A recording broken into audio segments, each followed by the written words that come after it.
Tim, can you give me some tips for providing great feedback? Yeah, so firstly, feedback should be well evidenced. It should also only be on your own direct observations in the majority of cases. If it's going to be third party, that person must be available and accessible to bring in. Hearsay is a very dangerous thing. On my background as I was a policeman, hearsay is inadmissible in court. Yeah, you can't have he said, she said outside the room, they're not going to present. If it's something that actually needs to be given feedback, that person needs to be prepared to be standing up and presenting as well. So it needs to be based on the behaviour and not on the person. So it's not a judgment of them as a character, it's actually more about actually here is what was observed and here is why it was important or not important or whatever in there. Ideally, it should be timely, so as soon as practicable after the event, so it's fresh in everybody's mind, unless there's a very good reason, heightened emotion, somebody's angry or distressed, you might choose to delay that a little bit. Should be given in private in the majority of cases.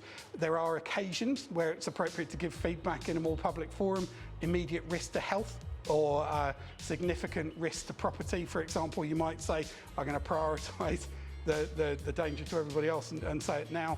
There are other things that are perhaps more ethics-based, so somebody telling a racist joke in the office canteen, you might choose to challenge that right there and then so that the audience that overheard it knows that it's actually... Yeah, you might choose to deal with it in detail away from there, but you're flagging it, say, John, that's not appropriate, not acceptable, please come with me.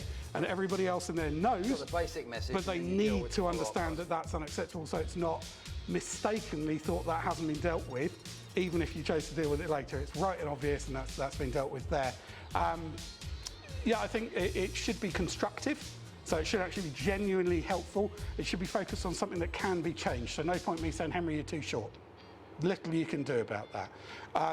However, I said, Henry, you can be, you know, the way you spoke with that customer today was curt and came across as slightly uncaring. Here's why, etc., etc. Here's what needs to happen in the future. Then you're driving from the circumstance well evidenced and presenting forwards on it.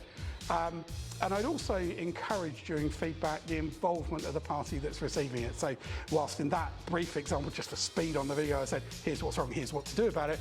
Actually, it's far better if you can ask the person to go through that.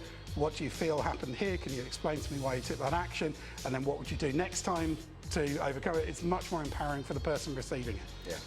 So some general rules. Helpful.